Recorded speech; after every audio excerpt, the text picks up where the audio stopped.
TV3 rangkaian anda.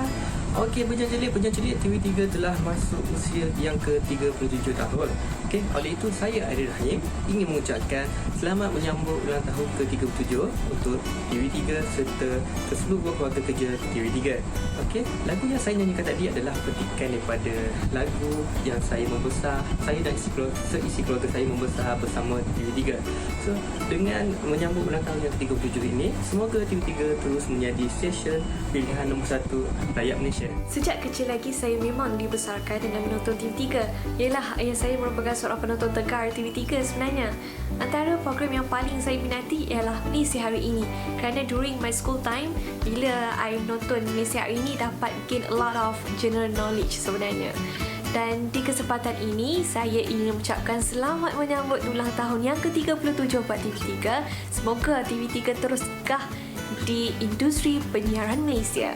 Saya Zurani Kamal dari Cancer Survivors Malaysia ingin mengucapkan selamat menyambut ulang tahun yang ke-37 kepada TV3.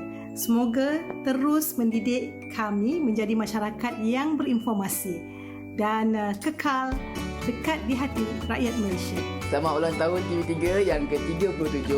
Semoga terus sukses dan memberikan suara cakna kepada kami rakyat Malaysia. Stay at home, stay safe. Duduk rumah ontok-ontok ya. Terima kasih TV3. Semoga TV3 sentiasa menjadi pilihan utama rakyat Malaysia dan tidak akan pernah jemu menghidangkan kami dengan pelbagai informasi terkini dan sahih. Teruskan kecemerlangan dalam arena penyiaran di Malaysia dan terima kasih untuk 37 tahun yang memberansangkan. Salam dari Lubnan. Kenangan yang paling tak dilupakan dengan TV3 adalah my very first time untuk meluluskan diri ke anugerah lagu yang ke-34 dan dapat jadi juara. So, itu antara momen yang tak terlupakan. Dan ucapkan selamat ulang tahun yang ke-37 untuk TV3. Semoga menjadi stesen yang dekat hati rakyat. And I love you guys.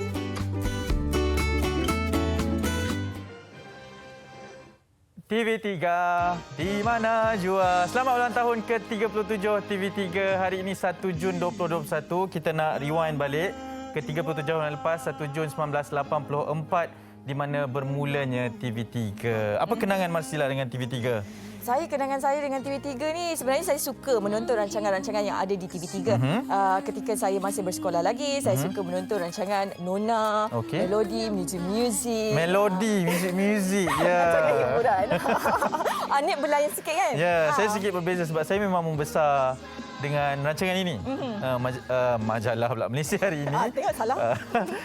Memang dibesarkanlah, maksudnya memang keluarga pun tengok, saya pun melihat dan sampai sekarang macam tak jangka lah dapat juga berada di sini di set Malaysia ini dan memang dibesarkan dengan TV3. Bagaimana pula dengan anda kalau ada yang menyambut ulang tahun hari ini ya pada 1 Jun, anda sebenarnya sama dengan TV3 1 Jun tapi 1984. Lebih menarik kalau ada yang sambut ulang tahun ke-37 hari ini adalah ulang tahun ke-37 TV3 yang sentiasa menemani anda. Selamat ulang tahun ke-37 buat TV3. Pastinya TV3 memaparkan kepada anda pelbagai informasi dan juga rancangan-rancangan yang menarik sekali. Okey, dalam 37 tahun ini kita nak bersama dengan anda di MSI. Jadi elok rasanya kita ambil tempat permulaan kita sangat istimewa pada hari ini. Marilah. Untuk kita bersama-sama dengan 37 tahun ini dan banyak sekali program sebenarnya yang telah pun diberikan penghargaan berkaitan dengan sempena ulang tahun ke-37 ini. Semalam di Buletin Utama juga program Majalah 3 diangkat antara program yang menjadi ikutan ramai bermula pada tahun 1987 dan kemudian sehinggalah kepada hari ini masih lagi dibawakan berkaitan dengan program-program di TV3. Betul, kerana kalau kita lihat kan rancangan Majalah 3 yang dipaparkan di TV3 pastinya adalah antara rancangan-rancangan yang memberikan pelbagai informasi-informasi yang sangat berguna kepada kita penonton. Banyak ada yang kita melihat di Majalah 3 dan selain daripada itu kita juga ada pelbagai rancangan-rancangan menarik antaranya Jejak Rasul juga antara rancangan yang kata orang tu mendapat tontonan yang tinggi di TV3. Okey, dan juga di lagu latar belakang kita ni adalah lagu yang sangat ikonik, simbolik berkaitan dengan TV3. Okey, jadi kepada anda yang membesar dengan TV3 juga, terima kasih kerana terus memberikan sokongan dan diharapkan bukan hanya 37 tahun ini sokongan diberikan, lebih lagi sokongan untuk kami berkarya dan menyampaikan segala informasi yang diinginkan. Selamat menonton Malaysia hari ini. Pada 1 Jun 2021 ini seperti biasa akan kami bawakan juga berkenaan dengan segala informasi.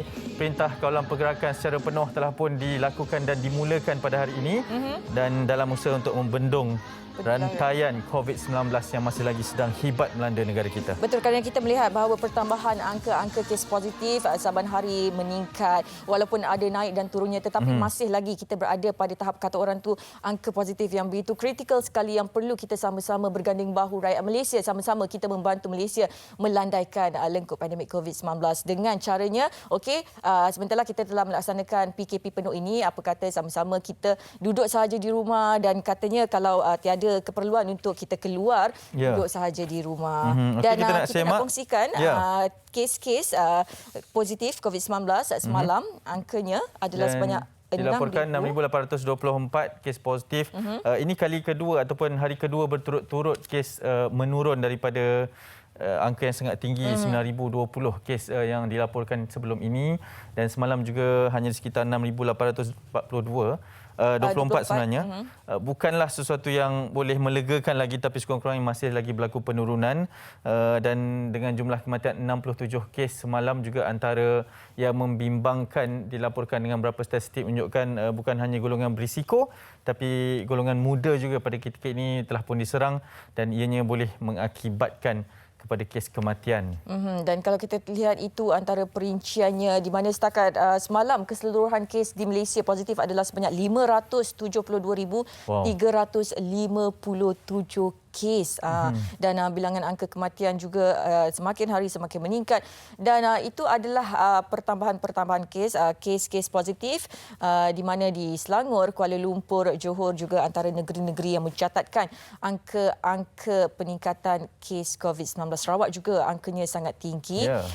Ini kan kita melihat bahawa kalau dulu kan kita melihat bahawa negeri Perlis antara negeri yang kurang, kadang-kadang tu tak ada pertambahan kes, tetapi saban hari kita melihat pertambahan kes, dan ini sesuatu yang sangat membimbangkan. Selangor kita tahu dengan pertambahan kes ribuan kes setiap hari kerana mass testing yang sedang dijalankan pada ketika ini, dan ini antara statistik kes kematian semalam 67 kes kematian, dan lebih membimbangkan apabila seramai 851 kes pada ketika ini berada di kategori ward ICU, dan juga dilaporkan lebih daripada 90% kapasiti katil-katil di ward ICU pada ketika ini telah pun penuh, dan ada di antara kes yang juga dilaporkan terpaksa memilih di antara pesakit mana yang perlu diselamatkan dan pesakit mana yang perlu dilepaskan daripada ward ICU. Jadi perkara ini sangat membimbangkan, dan ini adalah antara punca dan kenapa Perintah Kawalan Pergerakan secara penuh ini dikuatkuasakan bermula pada hari ini. Dan kita nak kongsikan kepada anda semua perincian yang ada di dada akhbar utama hari ini di Metro mungkin. Saya mulakan terlebih dahulu. Ini di harian Metro, di muka hadapannya dipaparkan dengan antara perutusan khas dari Yang Amat Berhormat Perdana Menteri semalam yang turut ditunggu oleh seluruh rakyat Malaysia berkaitan dengan pengumuman juga dilaporkan di harian Metro di bahagian harapan dengan tajuknya sebanyak 12 inisiatif termasuk moratorium dan bantuan sara diri disediakan dengan pakej sejahtera rakyat. Semalam diumumkan program strategik memperkasa rakyat dan ekonomi tambahan pemerkasa berjumlah 40 bilion ringgit Malaysia berlandaskan 3 matlamat utama, iaitu yang pertama mempertingkatkan kapasiti kesihatan awam, meneruskan agenda perhatian rakyat dan menyokong kelangsungan perniagaan. Ini boleh dibaca di halaman ke-7 yang dilaporkan ini dengan bantuan 40 bilion untuk meredakan cabaran SPP. SPP adalah Sekatan Pergerakan Penuh pada masa ini. Menariknya, yang juga memperuntukkan 5 bilion ringgit Malaysia untuk suntikan langsung fiskal kerajaan secara menyeluruh, dan ianya membabitkan 450 juta bagi meningkatkan kapasiti katil dan peralatan unit rawatan rapi ICU bagi COVID-19. Bukan sahaja di Hospital Selian KKM tapi juga di Hospital Pengajar Universiti Awam seperti di UiTM, UPM dan UKM serta melalui Hospital Medan Angkatan Tentera Malaysia seperti di Sabah dan Sarawak. Selain daripada itu, ia juga memberikan fokus. Saya melihat kepada dua fokus utamalah iaitu faktor kesihatan bagi kita terus berdepan dengan cabaran COVID-19 ini dan juga faktor ekonomi membantu rakyat Malaysia terutamanya menghadapi cabaran-cabaran yang sangat membimbangkan ini. Okey, selain itu turut dipaparkanlah berkaitan dengan menteri dan timbalan yang tidak akan mengambil gaji selama 3 bulan bermula dengan Jun ini. Okey. Dan Anip, sebenarnya kalau kita bercakap mengenai antara kata orang tu apa bantuan-bantuan yang disediakan oleh rakyat itu, kita nak kongsikan juga kepada anda semua. Ini berita baik kerana hari ini, hari Selasa mulai hari ini, semua peniaga pasar harian Selayang boleh mula berniaga di bangunan pasar yang baru yang lebih baik. Kata Tan Sri Anwar Musa, beliau ada menerima permohonan untuk menurunkan sikit kadar sewa.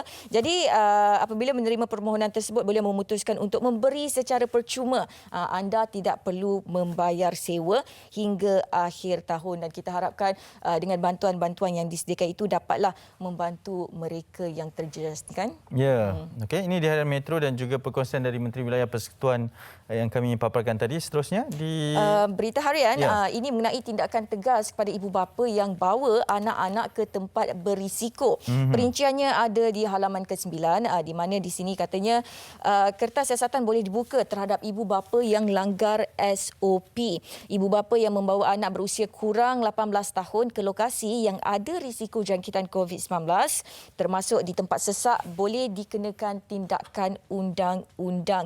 Dan sehingga kini kes COVID-19 membabitkan kanak-kanak ialah sebanyak 82,341 kes dengan kategori paling tinggi ialah mereka berusia 13 hingga 17 tahun. Dan seterusnya berdasarkan Akta 342 tiada peruntukan sebenarnya yang boleh dikeluarkan kompaun terhadap ibu bapa yang membawa anak ke tempat sesak atau kawasan penularan COVID-19. Tetapi dengan SOP yang dikeluarkan oleh MKN yang sudah diwartakan, ibu bapa yang ingkar boleh dibuka kertas siasatan untuk diadili iaitu dihadapkan ke mahkamah. Jadi kepada ibu bapa semua kan beringat-ingatlah bahawa kalau anda membawa anak anda yang berusia kurang 18 tahun ataupun 18 tahun yang ke bawah, anda boleh dikenakan tindakan undang-undang. Kerana kita tak nakkan kanak-kanak juga antara mereka yang sangat berisiko tinggilah untuk mendapat jangkitan COVID-19 ni. Dan mereka pun masih lagi belum boleh dilindungi dengan vaksin pada ketika ini. Jadi sekarang pun banyak kes yang membabitkan golongan muda dan pastinya tindakan untuk memberi hukuman kepada yang bawa anak-anak ke tempat yang sesak dan berisiko tinggi ini sesuatu yang perlu dipertimbangkan juga. Okey. Betul. Itu di berita harian. Dan seterusnya di NST ini mengenai IGP stricter checks at 800 roadblocks. Perinciannya ada di halaman ke-8.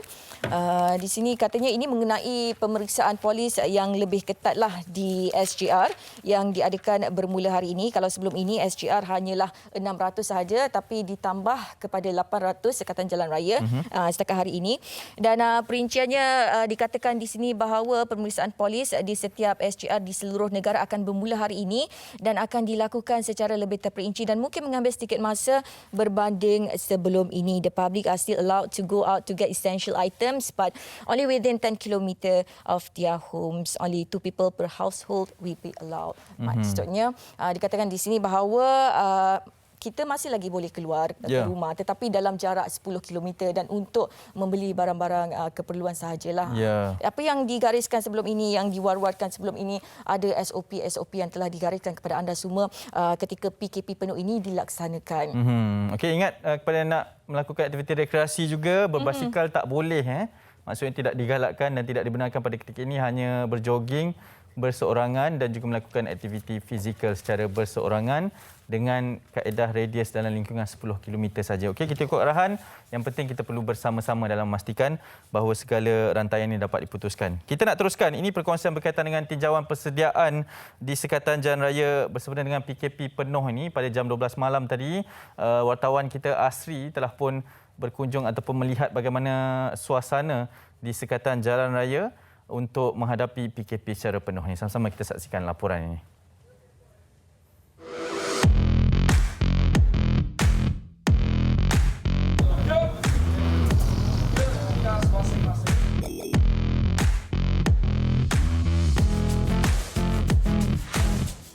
Kerajaan mengumumkan penutupan sektor sosial dan ekonomi atau Perintah Kawalan Pergerakan Penuh di seluruh negara berkuat kuasa 1 Jun 2021. Sehubungan itu, kru Malaysia hari ini sempat melakukan tinjauan di sekitar kawasan Petaling Jaya bagi melihat persediaan PDRM dalam mengawal pergerakan orang ramai.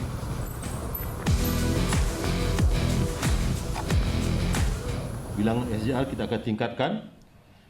Sekarang ini kita telah mengadakan hampir 600 sekatan jalan raya di seluruh negara. Bilangan ini kita akan tambah kepada 800 lokasi, ya, di mana ada dua bentuk SJR yang kita akan rancang, laksanakan. Yang pertama, SJR tetap. Manakala yang kedua, iaitu SJR secara bergerak, mobile SJR. Jadi kalau kita lihat contohnya macam di daerah Petaling. Daerah Petaling membabitkan 5 atau 6 daerah polis, kawasan besar. Jadi untuk memastikan bahawa pergerakan orang ramai itu diminimalkan. Berdasarkan tinjauan pertama yang dibuat di sekatan Jalan Raya Taman Kanagapuram, ada di antara mereka yang gagal mengemukakan surat kebenaran dalam cubaan melepasi sempadan. Cik kena kita malu dulu, ambil surat tu baru kita. Ini perkara. Tak apa. Tak apa je. Dalam pada itu, pada jam 11.30 malam, masih ada lagi beberapa buah kenderaan yang melepasi kawasan lalu lintas ini dengan alasan baru pulang daripada bekerja. Tengok you punya surat. Tentunya. Sebab baru siap. Malam ni, tepat pukul 12 malam. Surat ni tak boleh pakai dah tau. Seterusnya, kru Malaysia hari ini bergerak ke sekatan jalan raya yang lain bagi meninjau keadaan lalu lintas di lebuh raya. Baik, sekarang ini saya berada di sekatan Jalan Raya Tol Damansara bagi meninjau keadaan trafik di sini. Dan berdasarkan pemerhatian saya, keadaan di sini agak lengang dan difahamkan jumlah kenderaan keluar masuk di laluan ini semakin berkurang menjelang 8 malam. Dan situasi di sini terjadi sejak pengumuman Perintah Kawalan Pergerakan Penuh dilaksanakan pada jam 12.30 malam. Tengok highway depan. Orang ramai dinasihatkan agar sentiasa mematuhi prosedur operasi standard serta menjalani penjagaan kendiri bagi mengurangkan risiko jangkitan COVID-19 daripada terus merebak. Kekal selamat, kekal di rumah sekiranya tiada urusan penting. Baik, itu dia antara tinjauan untuk melihat kepada sekatan jalan raya di sekitar ibu negara dan pastinya pada hari ini bermula sekatan penuh dan juga Perintah Kawalan Pergerakan Penuh pada hari ini. Antara yang perlu diperingatkan adalah untuk bawa surat kebenaran untuk bekerja ataupun melakukan urusan-urusan harian dan pastinya sekiranya tiada sebarang urusan, lebih baik untuk kita hanya duduk di rumah sahaja. Kita sama-sama boleh lakukan perkara ini dan kita nak teruskan. Ini perkongsian banyak sekali perkara yang berlaku semalam terutamanya yang ingin dibawakan di Malaysia hari ini pada pagi ini dan antaranya adalah berkaitan dengan keputusan khas dari Yang Amat Berhormat Perdana Menteri yang diumumkan semalam pada jam 9 malam berkaitan dengan pemerkasa yang baru saja dibacakan sebentar tadi. Ada 3 bidang ataupun aspek yang perlu diberikan fokus utama. Untuk itu kita ingin bawakan sedikit perkongsian dan perbincangan berkaitan dengan aspek ini. Bersama kita secara panggilan video adalah Profesor Madya Teknologis Profesional Dr. Anwar Shah Bali Mohamed dari Sekolah Perniagaan dan Ekonomi Universiti Putra Malaysia. Assalamualaikum, selamat pagi Doktor. Doktor? Assalamualaikum.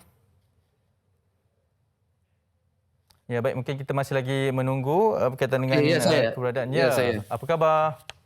Alhamdulillah sihat. Apa khabar? Sihat Hanif? Ya, alhamdulillah sihat. Terima kasih kerana sudi bersama kami pada pagi ini. Mungkin fokus perbincangan kita bersama dengan Doktor adalah berkaitan dengan bantuan prihatin yang diumumkan semalam. Pemerkasa 40 bilion diumumkan dengan 3 fokus utama yang ingin diberikan adalah berkaitan dengan memperkasa sektor kesihatan, seterusnya memberi terus bantuan kepada rakyat dan seterusnya memberikan kelangsungan perniagaan kepada rakyat. 3 fokus utama ini, Doktor. Mungkin boleh berikan sedikit penjelasan berkaitan dengan fokus yang ataupun bantuan yang diberikan oleh kerajaan pada kali ini.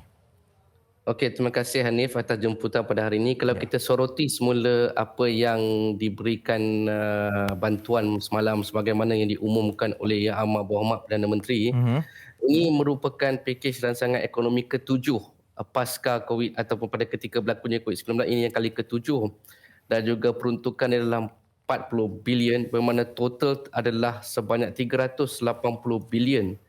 Dan juga kita dapati kalau dicampur dengan belanjawan 2021 adalah sekitar 702.5 bilion ringgit, satu angka yang paling tinggi dalam sejarah negara kita. Dan kalau kita dapati apa yang berlaku, sebaik saja pengumuman daripada Yang Amat Berhormat Perdana Menteri, saya boleh nukilkan di sini beberapa perkara penting yang kita atau rakyat Malaysia dapat ambil maklum berkenaan dengan pengumuman semalam. Yang pertama sekali adalah kunci kepada ekonomi negara kita adalah bagaimana vaksin tu dapat dilaksanakan secara besar-besaran.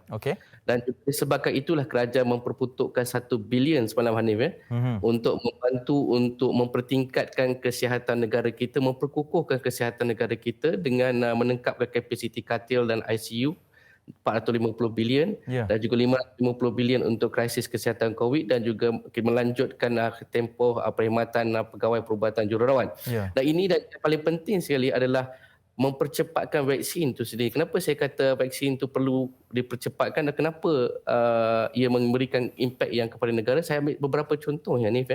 Di United States selepas berlakunya kempen vaksin secara besar-besaran di mana ekonomi mereka telah berkembang daripada 3.5% sebelum ini menjadi 6.4%. Jepun juga telah berkembang dengan 2.5%. Dan kalau kita lihat China tahun lepas bergelut dengan COVID-19 dari peringkat awalnya, pada ketika mereka berada dalam tangga 7 perkembangan 7.9%. So ia banyak bergantung kepada sejauh ramai mana rakyat Malaysia menerima suntikan. Dan Yang Amat Berhormat Perdana Menteri menyebut semalam bahawa ia akan dapat dilaksanakan selewat-lewatnya pada hujung tahun ini. So itu fokus pertama yang Perdana Menteri berikan berkaitan dengan kepentingan kesihatan itu sendiri. Kalau saya boleh sambung Hanif sikit lagi silakan. Inisiatif yang seterusnya iaitu yang kedua adalah tentu sekali untuk membantu rakyat yang terjejas. Pada ketika ini kerajaan peruntukan tambahan RM500 kepada mereka yang bawah RM2,500 pendapatan isiran, dan juga pada mereka yang pendapatan RM2,500 ke RM5,000 tambahan RM300 dan tambahan RM100 itu pada golongan bujang. Kenapa ini penting Hanif? Sebab pada ketika rakyat kehilangan punca pendapatan, pada ketika itulah mereka memerlukan wang untuk berbelanja. Dan kerajaan memberikan tunai ini untuk berbelanja pada mereka untuk seterusnya membantu mereka untuk meneruskan kehidupan. Ini dua yang saya cerita di peringkat awal lah. Doktor, sangat menarik kerana doktor mengatakan bahawa ini antara bantuan terbesar yang pernah dikeluarkan dalam sejarah negara juga selepas 7 pakej yang diumumkan pasca pandemik ni untuk menangani pandemik COVID-19 ini. Apa impaknya dengan bantuan-bantuan sebegini kepada ekonomi negara? Adakah negara kita mampu untuk bertahan, Doktor, dengan terus memberikan bantuan-bantuan sebegini? Sebagaimana saya melihat kepada apa yang disebut oleh Perdana Menteri semalam, ini adalah temporary measures, ukuran dalam jangka masa pendek saja ni, bagaimana untuk menyelesaikan keadaan kritikal semasa dalam 1-2 bulan ni Hanif. Cuma dalam jangka masa panjang sebenarnya sejauh mana majoriti rakyat Malaysia menerima vaksin itu, ini perkara penting supaya rakyat Malaysia semuanya dapat mengambil vaksin dan ia juga akan membantu untuk meningkatkan ekonomi negara. Sebab apa saya kata temporary measure saudara Hanif? Sebab kebanyakan inisiatif adalah berbentuk 3 bulan dan antara 1 ke 3 bulan. Contohnya moratorium diberikan automatik selama 3 bulan. So di mana kepada B40 dan juga rakyat yang terjejas. Bermakna di sini measure yang dibuat oleh kerajaan adalah 3 bulan untuk membantu rakyat, 1 ke 3 bulan untuk membantu rakyat dalam menguruskan perbelanjaan mereka. Sama juga saudara Hanif, subsidi upah diberikan dalam masa 1 bulan iaitu dengan peruntukan kos 1.5 bilion. Namun saya berpandangan saudara Hanif, mungkin kerajaan boleh mempertimbangkan untuk mempertingkatkan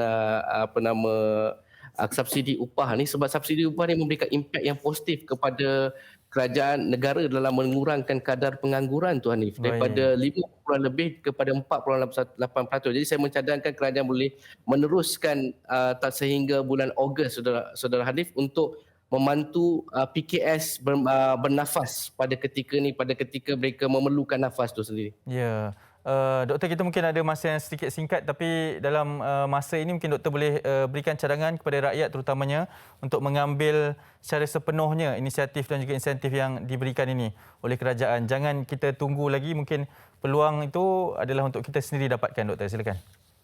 Okey, terakhirnya saya ingin pertama sekali mengusyurkan kepada semua rakyat Malaysia. Pertamanya, kita hanya boleh menyelesaikan isu ekonomi ini sekiranya semua rakyat Malaysia mengambil vaksin, itu pertamalah. Okay. Yang keduanya, inisiatif-inisiatif yang diberikan oleh kerajaan ini adalah untuk jangka masa pendek. Jadi mana rakyat yang menerima inisiatif ini perlu berbelanja dengan begitu cermat, Hanif, supaya membelanja kepada perkara yang penting saja, iaitu keperluan asas, makanan dan untuk survival dalam beberapa ketika ini, agar kita dapat kerajaan dapat mengawal keadaan situasi kesihatan tu dan seterusnya dapat membantu rakyat pada jangka masa panjang dari segi ekonomi negara tahun depan. Saya melihat terakhir, Hanif, ada sinar yang lebih cerah untuk negara kita pada tahun 2020 sebaik saja urusan vaksin seluruh rakyat Malaysia selesai pada hujung tahun ini sebagaimana disebut oleh Yang Amat Berhormat Perdana Menteri. Ya, baik. Itu juga harapan kita dan pastinya vaksin adalah antara satu-satunya jalan untuk kita keluar daripada pandemik ini. Doktor, terima kasih banyak ke studio bersama kami. Sama. InsyaAllah nanti kita dapatkan lagi pandangan doktor. Itu dia Profesor Madya, Teknologis Profesional Dr. Anwar Shah Bali Mohamed dari Sekolah Perniagaan dan Ekonomi Universiti Putra Malaysia sudi bersama kita untuk memberikan sedikit gambaran berkenaan dengan bantuan prihatin pemerkasa yang telah pun diumumkan semalam. Kita nak berhenti seketika kerana selepas ini banyak sekali perkongsian terutama berkaitan dengan pelaksanaan PKP seluruh negara. Kita akan buat tinjauan juga dan teruskan bersama kami untuk menyokong bersempena dengan ulang tahun ke-37 TV3. Jangan ke mana-mana. Saya ucapkan TV3 kerana semakin maju dalam dunia penyiaran. Tadi sekarang kalau dulu kita tengok daripada zaman TV kotak, sekarang dah beralih kepada zaman TV lebih HD untuk siaran digital, dan itu satu perkembangan yang sangat baiklah, dan saya harapkan dan doakan supaya TV3 akan terus memberikan hiburan yang mantap dan terbaik sesuai perkembangan semasa untuk anak muda sekarang. Memori yang paling saya ingat adalah area khas yang digunakan oleh penduduk kawasan Luar Bandar untuk dapatkan siaran TV3. So kalau ada rancangan yang best, antaranya yang bola dulu. So kalau tengah-tengah duk tengok, tiba-tiba saja siaran tak ada seorang dalam ahli keluarga yang kena berkorban pegang tiang, pegang area tu bagi dapat balik siaran. So apa pun saya ucapkan selamat berjaya kepada TV3 dan semoga terus menyampaikan informasi yang terbaik untuk rakyat Malaysia. Terima kasih TV3 kerana sentiasa memberi peluang kepada anak seni. Contohnya seperti saya untuk terus berkarya di TV3. Kalau semua nak tahu, drama pertama saya adalah di TV3 dan TV3 banyak membantu saya sepanjang kerjaya saya sebagai pelakon. Jadi TV3, selamat ulang tahun yang ke-37. TV3 memaparkan informasi yang terkini, menyediakan berita semasa dan merupakan platform yang menyediakan hiburan untuk keluarga kita untuk bersantai bersama-sama dan juga memaparkan kisah masyarakat yang bermanfaat. TV3, saya ucapkan selamat ulang tahun ke-37. Semoga TV3 terus maju, terus menyiarkan banyak cerita-cerita, info-info yang lebih Islamik dan menarik. Happy birthday to you. Happy birthday to you. Happy birthday to TV3. Happy birthday to you. Hai, nama saya Putri Luna. Saya ucapkan TV3 terus berjaya.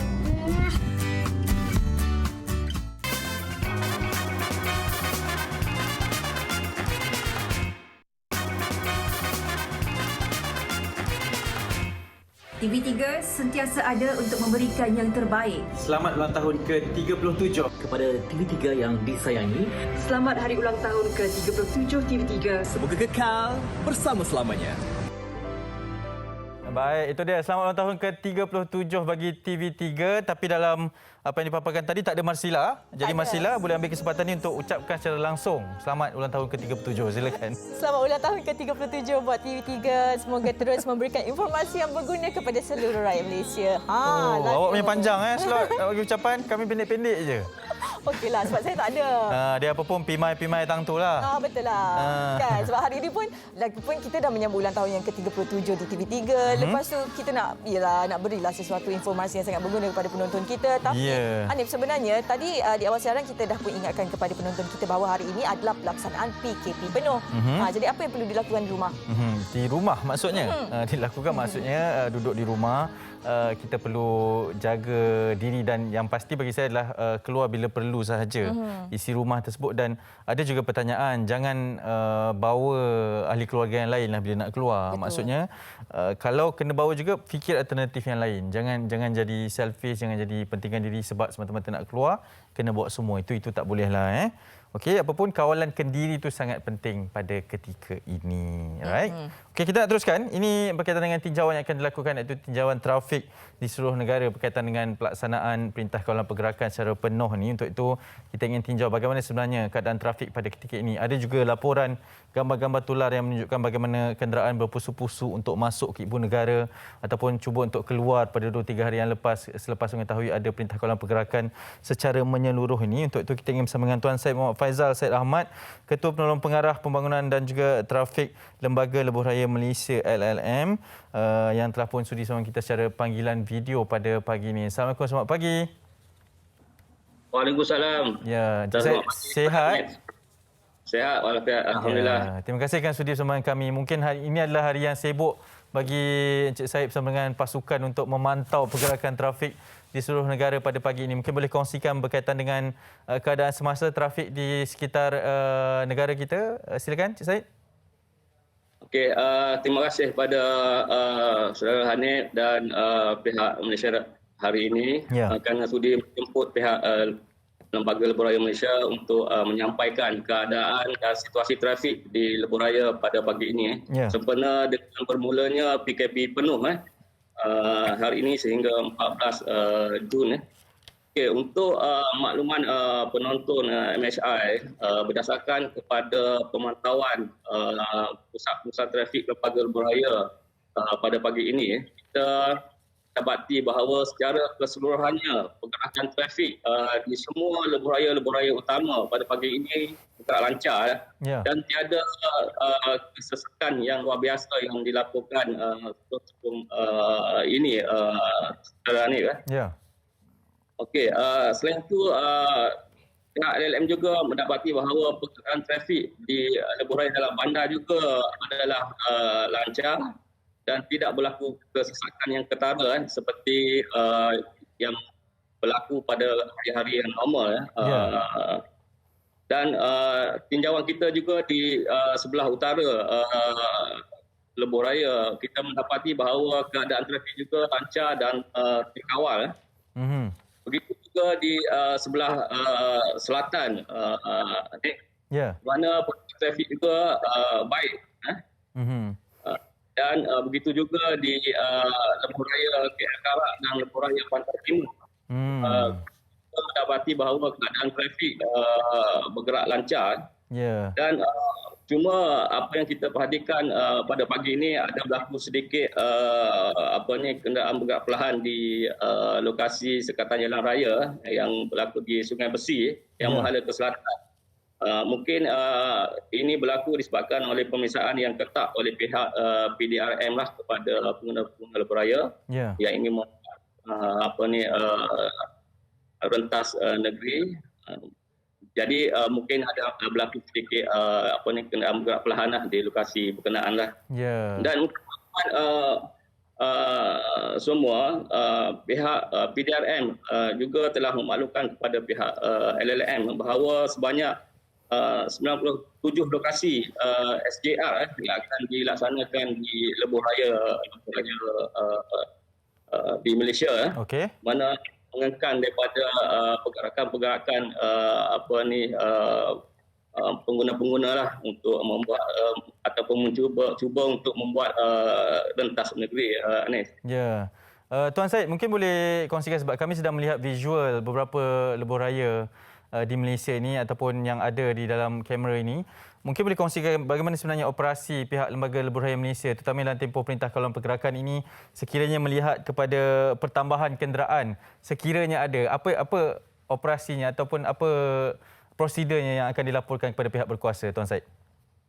Okey, untuk makluman penonton-penonton MSI, semua lebuh raya beroperasi seperti biasa sepanjang tempoh PKP penuh ni. Dan pusat-pusat trafik LLM juga beroperasi seperti biasa, di mana kita akan beroperasi daripada 7 pagi sehingga 10 malam bagi menyampaikan ataupun menyalurkan maklumat-maklumat keadaan trafik semasa di semua lebuh raya. Begitu juga dengan kemudahan-kemudahan di kawasan rehat dan rawat serta di hentian sebelah yang masih beroperasi mengikut SOP yang telah ditetapkan oleh pihak MTN. Untuk operasi gerai di kawasan rehat, di mana kita telah menetapkan di mana yang telah disarankan oleh pihak kerajaan, ianya akan bermula pada jam 8 pagi sehingga 8 malam, di mana penjualan secara take away ataupun bungkus tak boleh dine in. Manakala untuk operasi stesen minyak di kawasan rehat ni beroperasi selama 24 jam lah, di mana yang telah dilakukan. Begitu juga dengan pengoperasian seperti perkhidmatan peronda lebuh raya, masih beroperasi seperti biasa, Hanif. Jadi pengguna-pengguna yang menggunakan lebuh raya boleh menghubungi pusat pengusahaan trafik LLM di talian hotline 1800 88752 untuk mendapatkan apa-apa maklumat ataupun untuk memberi apa-apa info kepada pusat pengusahaan trafik lah. Ya. Mungkin juga Tuan Syed boleh kongsikan berkaitan dengan apa jangkaan dari pihak Lembaga Lebuh Raya Malaysia untuk bilangan kenderaan pada tempoh Perintah Kawalan Pergerakan ini. Okey, memang pihak LLM menjangkakan bahawa keadaan trafik masa PKP 3.0 ini Hanif, kita menjangkakan memang trafik akan turunlah walau bagaimanapun ianya tidak seperti mana yang masa PKP 1.0 dahulu ni. PKP 1.0 dulu bilangan kenderaan 900,000 kenderaan sehari berbanding 4.7 juta kenderaan sehari. Yang mana pada PKP 1.0 ni semua sektor bisnes tidak beroperasi. Tetapi PKP 3.0 ini pihak kerajaan telah membenarkan 17 sektor ekonomi beroperasi. Jadi kita menjangkakan bahawa keadaan trafik mungkin lebih sedikit berbanding dengan PKP 1.0 lah. Jadi sekarang ni pun kalau kita perhatikan trend daripada semasa PKP yang telah diumumkan oleh kerajaan bermula 25 Mei yang lepas memang terdapat penurunan jumlah trafik pada 2.5 juta kenderaan. Jadi kita jangkakan bahawa keadaan trafik pada ketika PKP 3.0 ini mungkin tak sampai 25 lah. Baik, akan ada perubahan tetapi ianya mungkin tidak serendah bilangannya seperti mana PKP yang pertama kali kita adakan. Tuan Syed, terima kasih banyak-banyak kerana sudi sembang kami. Kerana perkongsian ini pastinya akan memberikan informasi kepada seluruh rakyat Malaysia berkaitan dengan apa yang perlu dilakukan sekiranya yang berada di atas jalan raya. Itu Tuan Syed Muhammad Faizal Syed Ahmad, Ketua Penolong Pengarah Pembangunan dan Trafik dari Lembaga Lebuh Raya Malaysia LLM. Okey, terima kasih banyak Tuan Syed. Assalamualaikum. Assalamualaikum. Ya, baik. Itu perkongsian berkaitan dengan tinjauan trafik di seluruh negara. Masih ada pertambahan kenderaan, masih ada bilangan kenderaan sebenarnya masihlah, tetapi keadaan masih lagi terkawal pada ketika ini. Kita nak teruskan perkongsian kali ini dengan tindakan undang-undang kepada pengasuh aktif vaksin. Tapi sebelum itu, kita dengarkan dulu. Ini masih lagi untuk meraikan 37 tahun penubuhan TV3. paling Sarah tak boleh lupa dengan TV3 adalah kenangan di mana Sarah menjadi salah seorang pengacara untuk M-Pop. Walaupun sekejap tapi banyak memori yang Sarah simpan. Jadi apa pun saya nak ucapkan selamat menyambut ulang tahun yang ke-37 untuk TV3 khususnya bagi penonton-penonton MHR. Jadi teruskan bersama TV3, okey? TV3 ini istimewa bagi saya kerana program-program yang diadakan ini tak sama dengan TV-TV yang lain. Jadi saya harapkan TV3 teruskan kekal relevan dan kekalkan program yang ada. Saya Aimali ingin mengucapkan selamat ulang tahun ke-37 TV3. Kita boleh lihat melalui program-program yang disiarkan oleh mereka seperti Malaysia Hari Ini, Wanita Hari Ini dan juga Nona. 3 program TV yang mereka siarkan ini pada saya secara peribadinya amatlah membantu saya, terutamanya sebagai seorang pelajar, dalam sentiasa tidak ketinggalan akan isu-isu semasa yang sedang berlaku di negara kita maupun di seluruh dunia. Saya ni membesar dengan TV3 dan sekarang alhamdulillah home base bisnes saya dikenali ramai melalui TV3 iaitu melalui Majalah 3 dan Malaysia Hari Ini. Terima kasih saya yang tak terhingga kepada pihak TV3. Semoga TV3 terus sukses, terus menghiburkan dan terus menyampaikan informasi. Sebagai penonton setia TV3, saya nak mengucapkan selamat ulang tahun yang ke-37 buat TV3. Semoga terus sukses dan kekal relevan bagi menyampaikan berita, informasi dan juga hiburan buat semua rakyat Malaysia. Pejam celik. Dah 37 tahun rupanya TV3 mewarnai kehidupan kita seharian. Terus sukses TV3, terus menyajikan program-program yang menarik khusus untuk kami semua rakyat Malaysia. Happy birthday TV3. I love you TV3.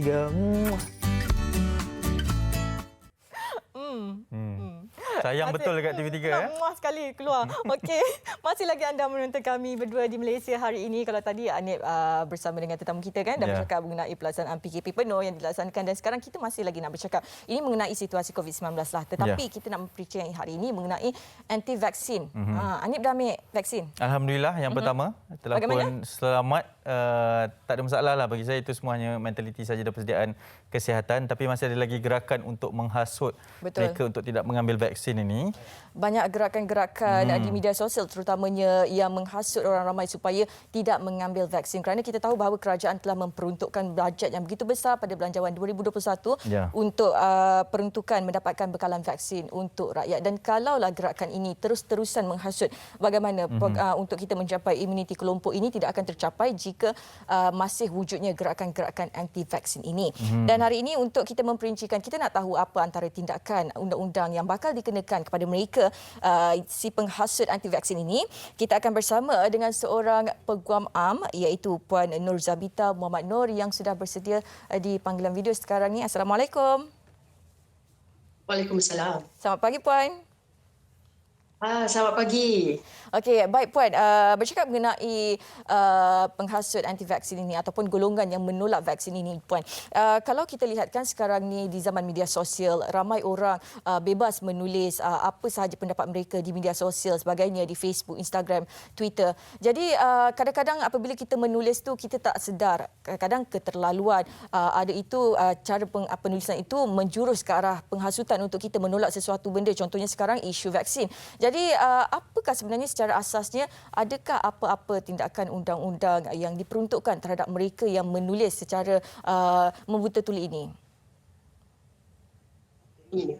Bagi penulisan-penulisan yang membentuk hasutan yang menyebabkan kehidupan begini, sangat mengganggu proses kelancaran kerajaan untuk meneruskan vaksin. Jadi misalnya kita tengok Majlis Perbandaran Raut dia ada semalam dinaikkan di dalam Facebooknya bagaimana mereka pergi dari rumah ke rumah untuk mendapatkan pendaftaran. Sebab kadar pendaftaran tu kalau kita lihat di dalam laman web vaksin COVID government.my ni ada peratusannya pendaftaran tu masih rendah. Jadi penulisan begini sebenarnya telah menyebabkan kegentaran atau kita ni sebagai orang awam jadi keliru. Jadi ini adalah merupakan satu kesalahan di bawah Seksyen 5.5 Kanun Keseksaan dan kerana tulisan yang menyebabkan atau kegentaran kepada orang awam. Itu salah satu seksyen dalam Kanun Keseksaan. ada juga seksyen lain yang contoh memperuntukkan seksyen 233 di bawah Akta Komunikasi dan Multimedia 1998. Sekiranya seseorang membuat satu hantaran menggunakan rangkaian internet, dia buat tulisan, dia buat komunikasi, dia buat komen, dia buat cadangan yang berbentuk sumbang, tak betul lah, cerita tak betul ni, palsu, atau jelik sifatnya dan juga mengancam dengan niat nak mengganggu orang lain atau menganiaya orang lain atau menyakitkan hati. Sebab tulisan yang kita lihat di dalam media sosial berkenaan dengan hasutan anti-vax ni kadang-kadang keterlaluan. Dan satu lagi mungkin juga boleh jadi di bawah kesalahan, di bawah Akta Hasutan 1948. Misalnya kita tengok di bawah Ordinan Darurat Kuasa-Kuasa Pemilu 2021 yang dikuatkuasakan pada awal Januari tahun ini, memberi kuasa kepada Yang di-Pertuan Agong untuk mengarahkan rawatan, vaksinasi, dan sewaktu dikuatkuasakan Ordinan Darurat ini, banyak tulisan yang mengajak ke arah kebencian kepada Yang di-Pertuan Agong kepada kerajaan. Ini adalah merupakan satu kesalahan di bawah Akta Hasutan ini. Jadi pun bagaimana kita nak bezakan antara penulisan yang menjurus ke arah hasutan yang wajar dikenakan tindakan ataupun penulisan yang sebenarnya tidak menjurus ke arah hasutan dan tidak perlu pun dikenakan hukuman? Bagaimana kita nak bezakan penulisan tu? Adakah jenis-jenis ayat yang digunakan? Begini, hasutan ni kalau kita tengok bila orang baca tu kita rasa mengajak ke arah kebencian, kita rasa tak suka, kita rasa marah, dan berita-berita ini sekiranya macam kita lihat kadang-kadang tak ada asas pun apa yang ditulis itu. Misalnya di bawah Seksyen 505 ni dia ada tulis barang siapa yang membuat, menerbitkan atau mengedarkan kenyataan atau khabar berita yang palsu. Kalau kita baca ni, berita tak palsu ni contohnya kita dapat daripada sumber sahih. Contoh kita nak buat penulisan berkenaan dengan ada pendaftaran baru. Kita dapatkan berita itu daripada contoh laman web PKM ataupun laman web vaksin COVID.gov.my tadi. Jadi kita keluarkan berita itu berasaskan sumber sahih. Tetapi kadang-kadang ada orang yang buat contoh berita ada pengumuman daripada Perdana Menteri. Tiba-tiba bila dah disebarkan statistik kita dapat tahu daripada sebenarnya.my, oh ini berita palsu. Jadi berita palsu ini apabila ianya tidak sahih, yang direka-reka dibuat untuk mendatangkan ketakutan, dan juga untuk menyusahkan orang awam atau mengelirukan. Okey, baik Puan. Itu kepada si penulis. Jadi bagaimana? Adakah hukuman sama akan dikenakan kepada mereka yang menyebarkan maklumat? Contohnya kalau kadang-kadang kan kita dapat mesej berangkai di WhatsApp dan sebagainya, kita sebarkan forward kepada setiap orang, setiap kenalan kita. Adakah perbuatan sebegitu, tindakan undang-undang yang sama seperti dikenakan kepada penulis akan dikenakan kepada mereka yang menyebarkan itu? Sebenarnya kedudukan undang-undang itu sama. Sebab itu kadang-kadang orang ni dia menggunakan alasan, saya tak tahu apa-apa, bukan saya yang tulis, saya sebarkan saja. Saya pun tak tahu betul ke tidak, tapi saya sebarkan. Sebab itu ada tak pasti, jangan kongsi. Macam saya rujuk Seksyen 505. Membuat, menerbitkan dan mengedarkan. Bermakna anda tak perlu membuat kenyataan itu, anda mengedarkan pun sudah dikatakan bersalah di bawah seksyen ini. Dan juga di bawah Seksyen 233 tadi, membuat penghantaran. Maknanya kita bukan kita yang tulis atau kita share kan, kita membuat penghantaran, kita membuat komunikasi. Kadang-kadang bila share tu ada pula perkataan di atas tu, kita letak kita komen di atas tu. Jadi ini kita memberikan cadangan. Misalnya kita memberikan cadangan dengan elemen-elemen yang saya katakan tadi, sebenarnya pihak yang berkongsi akan menanggung beban kesalahan yang sama dan boleh dihukum dengan seksyen yang sama. Sebab terlalu banyak penulisan ini, itu yang menyebabkan kesukaran kepada kita semua. Ada yang macam kita tengok di Kelantan, seramai 10,000 orang yang telah mendaftarkan vaksin tidak datang. Kenapa? Asalnya mereka telah berdaftar, maknanya mereka dah rela. Tiba-tiba tarik diri. Okey, baik. Itulah kata orang kan, sebelum kita berkongsi sesuatu perkara tu, kita perlu ingat-ingat kalau kita tak pasti, jangan kongsi apa yang kita nak sebarkan tu. Okey, baik Puan, terima kasih banyak-banyak di atas perkongsian yang cukup berguna pagi ini untuk kami di Malaysia hari ini. Terima kasih banyak Puan. Sama. Okey. Assalamualaikum. Waalaikumsalam. Itu dia tadi Peguam Am Puan Nur Zabita Muhammad Nur kepada ialah kata orang tu betul lah, kalau tak pasti jangan kita nak kongsi, kerana sekarang betul. Kan kalau orang dapat sesuatu berita tu laju je nak forward. Dan perasan tak kalau nak berkongsi video ke percakapan, terutamanya macam saya dengar daripada rakan yang bekerja di sini dan kemudian ada yang beritahu kepada makcik saya. Kebiasaan kalau macam tu memang satu pengalaman ataupun satu perkara yang tidak sahih, dan kita jangan jadi manusia sebegitu. Tanggungjawab itu ada pada semua. Okey. Kita berhenti seketika, selepas ini akan ada lagi perkongsian berkaitan dengan COVID-19 dan juga bagaimana seorang peniaga dengan ada ikhtiarnya di tempoh Perintah Kawalan Pergerakan ini untuk terus memajukan kelangsungan perniagaan. Sekalinya di MSI, jangan ke mana.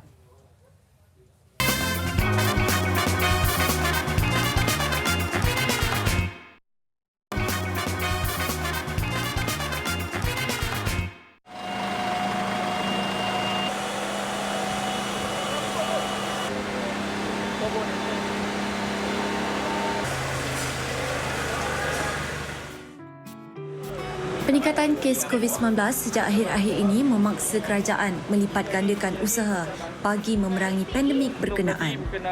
Selain menguatkuasakan Perintah Kawalan Pergerakan buat kali ketiga, kerajaan menerusi Kementerian Perumahan dan Kerajaan Tempatan juga telah meningkatkan usaha bagi membendung penularan virus berbahaya ini di tempat awam. Antaranya termasuklah melakukan sanitasi atau nyahkuman di tempat tumpuan ramai. Kerja-kerja sanitasi ini dilakukan Jabatan Bomba dan Penyelamat dengan kerjasama pihak berkuasa tempatan. Sehingga hari ini, jabatan itu telah melaksanakan lebih 25,000 operasi sanitasi di seluruh negara. Pada 29 dan 30 Mei lalu, sebanyak 284 lokasi telah disanitasi di seluruh negara. Antaranya termasuklah Pasar Borong Selangor di Seri Kembangan. Pasar Borong ini adalah antara salah satu daripada 60 lokasi dalam negeri Selangor yang dilihat perlu untuk dilakukan kerja-kerja nyahkuman. Sebenarnya pada hari ini kita hanya melibatkan di bahagian luar, yang mana bahagian luar ni yang melibatkan orang awam di tempat laluan, di tempat yang dipegang dan sebagainya. Di mana di bahagian dalam ni kita tidak buat kerana pihak pengurusan di Pasar Borong ini telah melaksanakan. Saya dimaklumkan mereka telah melaksanakan 3 kali seminggu selepas waktu bekerja, waktu tidak berniaga. Melalui kita juga kita telah bersama-sama membantu dan memberikan tunjuk ajar bagaimana untuk kaedah bantuan dan juga semburan.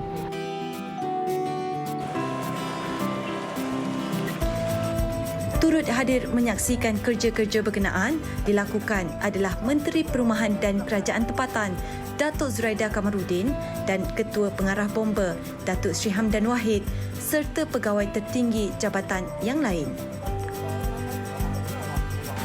Menurut Datuk Zuraida, pihaknya memandang serius peningkatan bilangan kes COVID-19 yang berlaku di Selangor pada setiap hari. Saya harap pada hari ini yang kita telah laksanakan akan dapat membantu kerajaan sedikit sebanyak, khususnya negeri Selangor, untuk membantu melandaikan serangan COVID di negara kita. Walaupun kita dengar DG kita mengandaikan kalau tidak lagi kita buat sedaya agresif, ianya akan mencecah angka yang jauh lebih tinggi daripada hari ini ataupun semalamnya. Keseluruhannya, kerja-kerja sanitasi di kawasan seluas 52 ekar ini berakhir pada jam 11 pagi.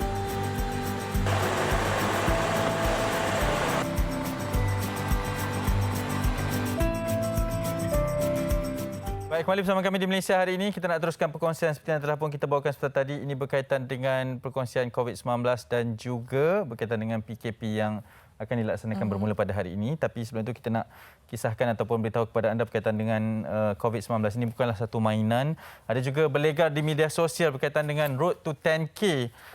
Itu merujuk kepada bilangan kes yang dilaporkan setiap hari bermula pada 6 ribu, kemudian ada yang bergurau mengatakan bahawa road to 7K dan kemudian sehinggalah kepada 9,000, ada yang macam nak tak sabar untuk melihat angka kita kepada 10,000. Jadi itu bukanlah satu gurauan sebenarnya. Jadi kita ingin bawakan perkongsian ini di Malaysia. Untuk itu kita bersama dengan Cik Muhammad Moore Muhammad Nasir, pengurus Cell Care di Shah Alam Selangor, sudi bersama dengan kita secara panggilan video. Assalamualaikum, selamat pagi tuan. Assalamualaikum. Cik Moore, Assalamualaikum. Boleh dengarkan saya? Salam, terima kasih Hanif. Ya, apa khabar? Salam, Hanif. Ya. Boleh dengarkan saya dengan jelas? Hello. Ya, mungkin Saya lambat. boleh dengar. Okey, baik. Cik Moore, mungkin persoalannya ini berkaitan dengan gurauan yang dilakukan untuk... Baik, Alhamdulillah.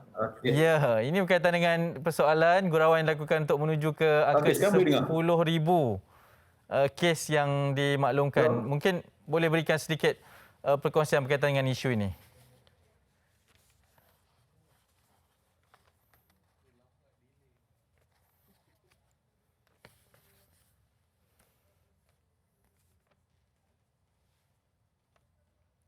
Okey, jadi apabila kita nampak banyak yang buat komen ataupun buat caption road to 10,000. Okay. Bukanlah satu perkara yang kita banggakan.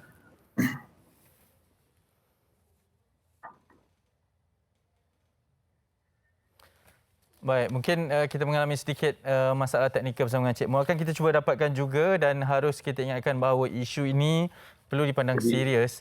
Apatah lagi di dalam angka tersebut masihlah setiap hari kes yang dilaporkan adalah rakan-rakan kita, ahli keluarga seseorang, ibu atau bapa, apatah lagi yang membabitkan kes kematian dalam kehidupan sebenar. Dan kalau kita melihat bahawa pengorbanan petugas barisan hadapan kita kan yang sudah lebih setahun berjuang membantu kita menyelamatkan banyak nyawa akibat pandemik COVID-19 ni kan, kita jangan anggap bahawa road to 10K ni sesuatu yang perlu diraikan. Ini bukanlah sesuatu yang menggembirakan. Jadilah seorang yang begitu sensitif sekali dengan situasi semata kan. Ya, dan mengikut nisbah di Malaysia sekalipun apabila kita menjangkau 7,000 8,000 kes sehari itu sebenarnya telah pun melebihi kapasiti daripada kebolehupayaan petugas kesihatan kita dalam menangani kes-kes seharian.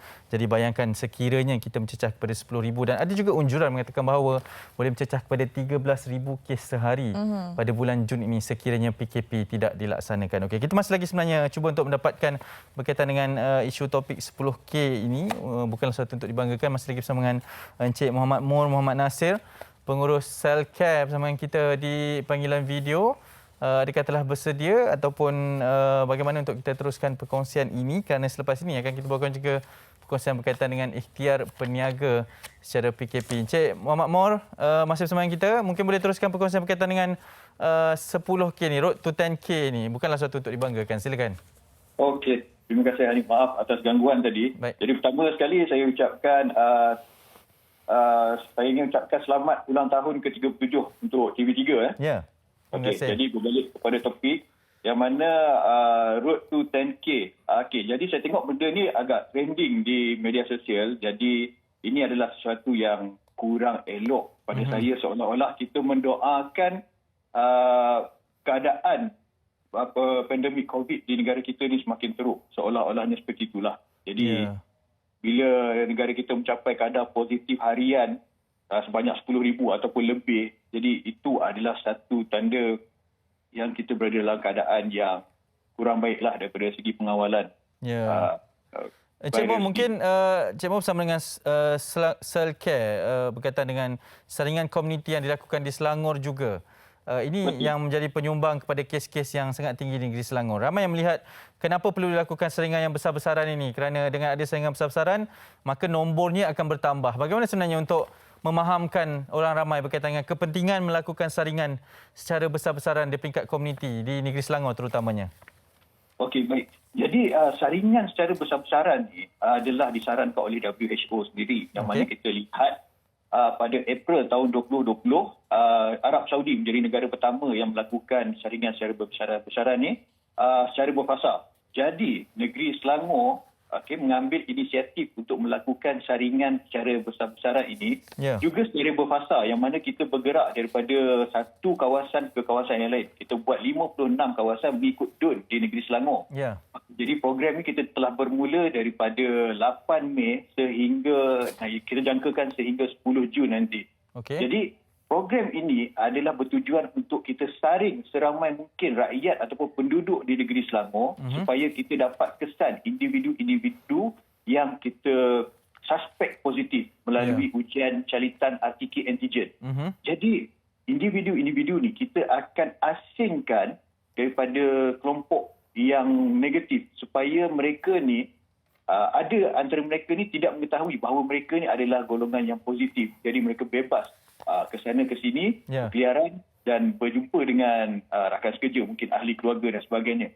Jadi tujuannya supaya kita dapat kesan individu positif ni kita asingkan, kita kuarantinkan dan kita ambil langkah rawatan ataupun pencegahan awal supaya mereka ni tidak terus menyebarkan virus ni kepada individu-individu lain lah. Jadi kita memang ambil langkah awal ni, memang kita nampak numbers buat masa ni agak tinggi sebab kita memang sedang melakukan proses saringan ni. Kita sedang kenal pasti individu-individu positif ni supaya kita asingkan, yang mana usaha kita pada hari ini akan membantu menurunkan kes pada kemudian hari. Itu tujuannya. Okey, baik. Itu satu perkongsian yang sangat menarik dari Cik Muhammad Mon. Terima kasih banyak-banyak kerana sudi bersama kami. InsyaAllah akan ada perkongsian seterusnya bersama kami di MSI. Teruskan kerja murni ni, Cik Muhammad Mon. InsyaAllah. Terima kasih. Ya, itu dia Encik Muhammad Nasir, pengurus Selcare yang sudi berkongsi berkaitan dengan perkongsian dan juga pengesanan yang dilakukan oleh Selangor terutamanya untuk pengesanan di peringkat komuniti ini. Itu sebabnya kes makin tinggi di setiap hari. Masihlah ada perkongsian seterusnya, silakan. Ini mengenai ikhtiar peniaga PKP 3.0. Kalau kita tahu tahun lalu kan apabila pelaksanaan PKP 1.0 dilaksanakan, ramai yang terjejas akibat pelaksanaan tersebut. Tapi nak tak nak perlu dilaksanakan PKP juga demi memastikan negara mencapai angka sifar positif COVID-19. Dan kita akan bersama dengan seorang peniaga. Kalau sebelum ini beliau merupakan menjalankan perusahaan butik pengantin dan sekarang menukar inisiatif tersebut kepada menjual makanan. Dan kita akan bersama dengan seorang peniaga iaitu Siti Naila Sekandar Khan yang sedang bersedia di talian. Assalamualaikum.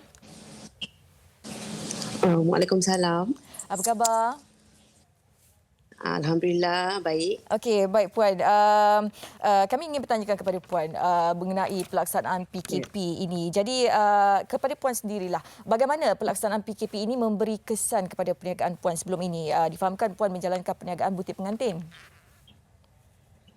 Okey, Assalamualaikum. Terima kasih pada MCI hari ini kerana menjemput saya lah.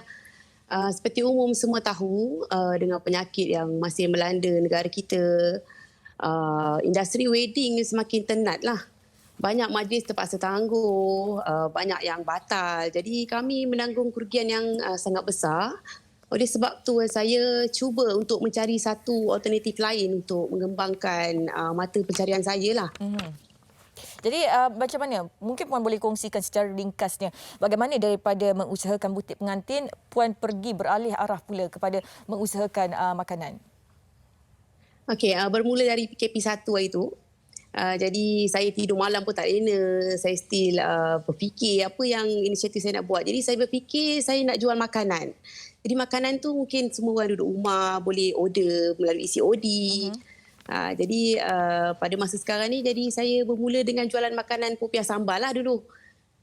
Jadi bila dah buat, kita buat daripada rumah popiah sambal. Alhamdulillah daripada permulaan peniaga tu dari sikit-sikit sekarang menjadi permintaan ramai. Jadi saya tambah lagi macam-macam menu lagi. Jadi sekarang ni butik pengantin Puan bagaimana? Masih lagi dilakukan, dijalankan ataupun dah tutup? Okey, status perniagaan butik saya sekarang masih berjalan ikut piawaian yang telah ditetapkan lah. Kerana saya pun dah laburkan jumlah yang banyak kan untuk saya naikkan butik tu. Jadi kalau saya stop pun memang sangat-sangat rugilah sebenarnya. Jadi saya teruskan juga walaupun kurang sambutan dah macam dulu. Baik, semalam ketika Perdana Menteri mengumumkan mengenai geran khas prihatin yang ditambah kepada RM1,500, bagaimana Puan melihat perkara ini? Sangat bagus. Sikit sebanyak dia dapat membantulah kami peniaga-peniaga yang makin turun dengan pendapatan yang kurang. Jadi kita boleh buat modal untuk perniagaan kecil-kecilan dari rumah lah. Alhamdulillah. Terima kasih sangat-sangat pada kerajaan membantu kami sebagai peniaga. Okey. Baik Puan, mungkin Puan nak kongsikan kalau Puan ada Instagram account ke untuk dikongsikan kepada penonton kita yang mungkin berminat nak mendapatkan popiah Puan? Boleh. Semua boleh layarilah Instagram saya Siti Naila Sekandar. Ataupun Facebook saya juga Siti Naila binti Sekandar. InsyaAllah saya memang idamkan saya nak lebarkan saya punya bisnes popiah ni ke luar Melaka. Dan kita akan buat frozen ke insyaAllah dengan izin je lah. Okey, baik. Kami di Malaysia hari ini ucapkan kepada Puan terima kasih. Semoga maju jaya buat Puan. Okey, terima kasih ya. Sama itu dia Puan Siti Naila Sekandar Khan, seorang peniaga. Kalau sebelum ni mengusahakan butik pengantin, sekarang beralih bidang pula ke bidang makanan tetapi masih lagi menjalankan. Betul. Diharap kalau lepas ni buat frozen, kalau Puan Siti Naila masih mendengar, diharap kami menjadi antara yang pertama lah Puan boleh postkan ke sini untuk kita makan. Sebab tengok proses persediaan tadi, sedap sambal dia tu. Okey, kan? Kita nak teruskan perkongsian di Malaysia ini. Selepas ni akan kita bawakan, ini sebuah lagu yang akan dibawakan untuk filem yang baru dilancarkan ini. Ya, J2, J Retribusi. Dan akan kami bawakan kedua-dua penyanyi ni, Tuju dan Malik di MSI.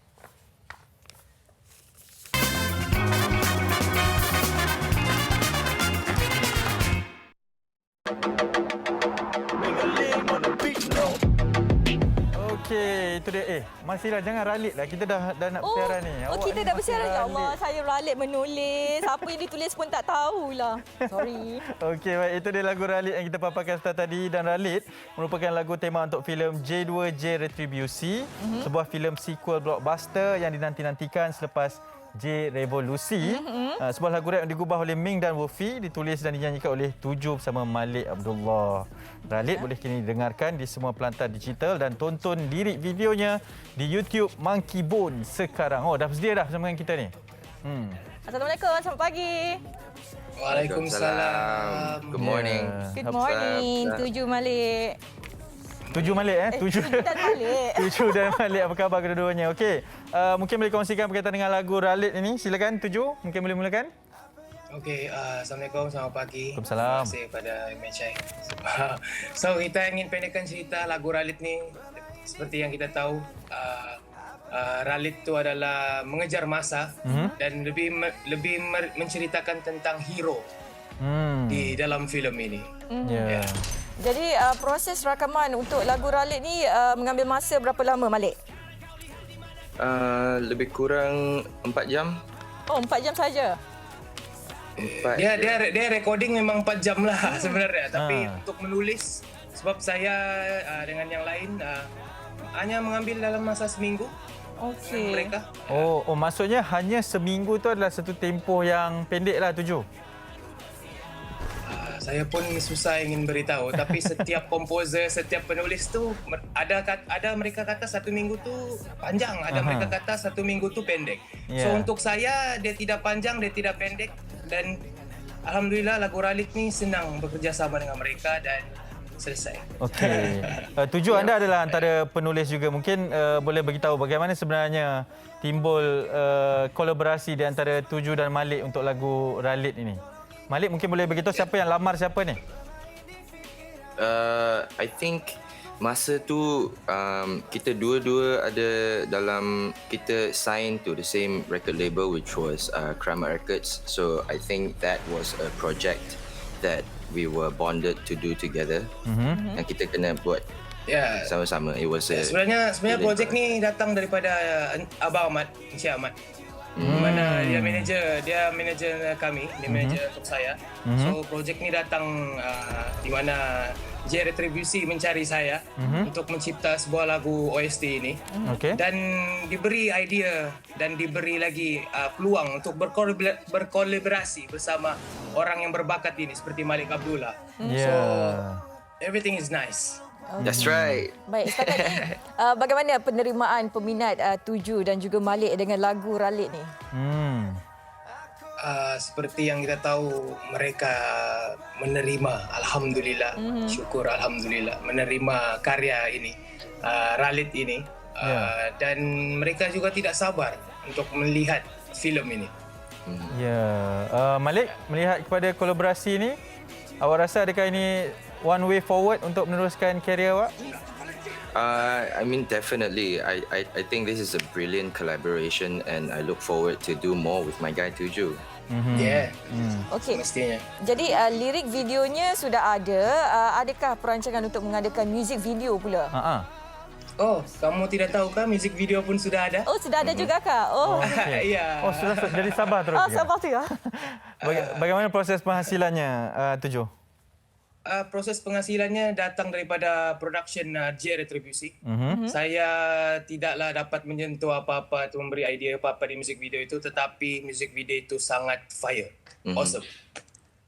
Malik juga berpendapat semikian? Sama ke? More or less, but I would be more happy if both of us could perform in the music video. You know? Tapi itulah kan, kita di PKP kan. Yeah, exactly. Sekarang, Melihat kepada kolaborasi yang berjaya ini, adakah perancangan di masa hadapan untuk menghasilkan karya-karya yang lebih bermutu lagi? Ya. Yeah, definitely, yes. Ya, semestinya. Perancangan buat masa sekarang ada ada plan ke? Ya, saya dengar Malik ingin rilis single beliau tidak lama lagi kan? Betul Malik? Yeah, insyaAllah within this year. Ya, saya juga tidak lama lagi ingin rilis album saya insyaAllah pada tahun ini juga. Wow, akan ada lagu dari Tuju dan Malik juga. Okey, mungkin yang terakhirnya boleh berikan pesanan kepada peminat-peminat untuk menyokong lagu Ralit ini dan seterusnya menyokong J2 J Retribusi ini. Silakan, Malik dulu. Don't forget to check out, if you haven't, pergi tengok our lyric video sudah ada. Lyric video first yang keluar, lepas tu sekarang dah ada music video, and also look forward to the movie definitely. Okey. Tuju? Sila tujukan kata-kata awak. Okey, saya ingin pendekkan apa saya ingin katakan. Malik sudah katakan lebih pada lagu dan filem. Saya ingin tekankan kepada semua yang di luar, stay lockdown, happy lockdown, tolong jaga diri, jaga kebersihan, jaga kesihatan. InsyaAllah Malaysia akan sembuh balik, dunia akan sembuh balik. Jangan lupa dengarkan lagu Ralit di all digital platform. Assalamualaikum. Okey, waalaikumsalam. Tuju, Malik tahu tak ini adalah ulang tahun ke-37 untuk TV3 juga pada hari ini? Wow, tanya. Ya, tahu. Ya, okey, ucapanlah sikit, ucapan. Selamat ulang tahun kepada TV3. Terima kasih banyak-banyak sebab kami membesar. Ya, betul. Malik. Terima kasih. Betul. Happy birthday. Thanks for being a huge part, playing a huge part of my childhood. You know, same like Tuju, membesar dengan kita. Like you are like our brothers and sisters. We watch you. And we're glad to be on the show, man. Finally on Malaysia hari ini. What's up? Yes, welcome untuk awak punya debut pada pagi ini, Malik. Tuju tak apalah, Tuju dah biasa. Okey, terima kasih guys. All the best kedua-duanya. Thank you. Have a nice day. Assalamualaikum. Ya, waalaikumsalam. Itu dia Tuju dan Malik untuk lagu Ralit. Awak Ralit lagi tak ni? Saya dah tak Ralit dah. Itu dia, Ralit. Okey, itu jangan lupa saksikan filem ini, J2 J Retribusi. Ralit merupakan lagu tema sekali lagi untuk filem J2 J Retribusi, sebuah filem sequel blockbuster yang dinanti-nantikan selepas J Revolusi. Sebuah lagu rap yang digubah oleh Ming dan Wolfie. Ya, ditujukan oleh Tuju bersama Malik Abdullah. Dan Ralit anda boleh dengarkan di semua pelantar digital dan tonton lirik videonya di YouTube Monkey Bone sekarang. Okey, kita saksikan terlebih dahulu trailer ini, iaitu filem J2 J Retribusi. 8, 7, 6, 5, 4, J. Kau apa tu kat tangan? Nina mana ada you kan nak makan. Tadi nak selalu dekat dengan J. Important day for you, right, Dato'? We'll show you one out.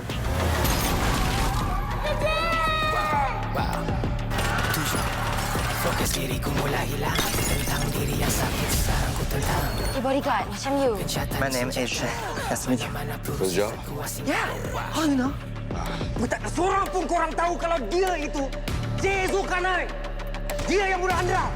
Buka mata dahulu, sekarang kau lihat di mana kamu. Guna kepala J. Sakit di jiwa, takkan mengalah. Okey, itu dia J Retribusi, sebuah filem sequel yang mula ditayangkan nanti. Okey, jangan lupa untuk teruskan sokongan kepada industri filem tempatan juga yang sangat memerlukan sokongan. Okey, kita dah berada di hujung siaran. Kita dah berada di hujung siaran. Nak ingatkan kepada anda semua. Ralit lagi ni. Ralit sangat hari ni. Okey, hari ini kan pelaksanaan PKP penuh dilaksanakan. Pastikan anda semua kekal duduk di rumah dan jangan keluar rumah jika tiada keperluan untuk kita keluarkan. Nak beli barang esensial je yang dibenarkan sekarang ni. Dan paling penting ingat dalam setiap nombor yang dikeluarkan oleh pihak Kementerian Kesihatan Malaysia pada setiap hari, ianya adalah membabitkan salah seorang ahli keluarga, kenalan, rakan-rakan dan juga orang lain. Okey, dan ini perlu diingatkan juga untuk kita terus mematuhi segala peraturan yang ditetapkan. Okey. Betul, dan pastinya tadi kita dah kongsikan kepada anda semua kan mengenai anti-vaksin dan sebagainya. Jadilah sebagai masyarakat yang sangat-sangat bertimbang rasa dan sebagainya, sebarkan sesuatu yang positif, jangan sebarkan sesuatu yang negatif untuk tuan-tuan semua. Kita nak saksikan, ini berkaitan dengan J Retribusi juga. Kita nak terus semarakkan dan kita saksikan sekali lagi. 4 individu bersama seorang budak sedang diiringi oleh pihak berkuasa untuk keluar dari premis hotel. Angkat pergi balik, cari papa, cari semua orang. Okey? Janji. Janji. Dia bodyguard macam you. Aku nak kepala cik!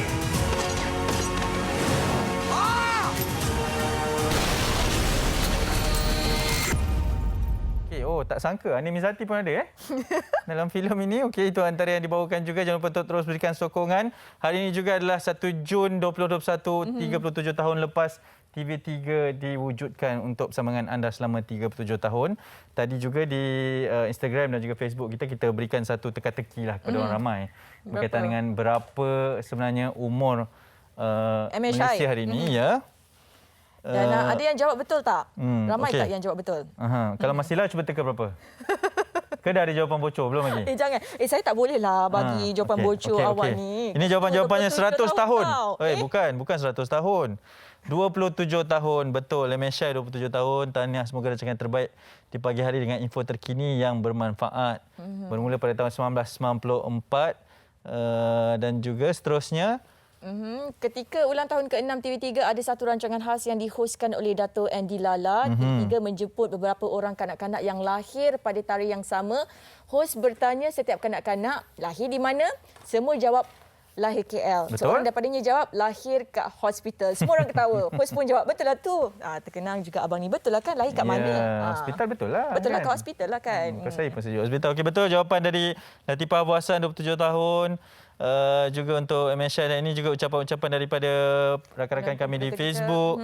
Syarul Aifah Syam, selamat ulang tahun ke-37 tahun TV3. Teringat kisah saya dulu masa di kampung nak dapatkan siaran TV3 ni kena bubuh tudung periuk di Galah Panjang buat aerial TV. Itu pun dapat TV tak berapa nak clear. Maklumlah siaran TV baru, bukan semua tempat dapat dengan clear. Lagipun kampung saya ni jauh sikit ke pedalaman. Baik, ini antara memori-memori yang ditetapkan ataupun dikongsikan oleh rakan-rakan kita di Facebook MSI TV3. Terima kasih kerana terus berikan sokongan kepada TV3. Tanpa anda semua mungkin tidak sama semangat untuk kita berkarya. Okay? Ingat terus duduk di rumah kalau tak perlu keluar. Itu yang paling penting. Okay? Apapun, sekali lagi selamat ulang tahun ke-37 buat TV3. Ya, terima kasih kepada anda teruskan bersama kami di MSI. Esok banyak lagi perkongsian menarik dan kita nak tamatkan siaran pada pagi ini. Kita jumpa lagi. Saya Hanik Miswan dan juga Marsila. Bye-bye. Assalamualaikum.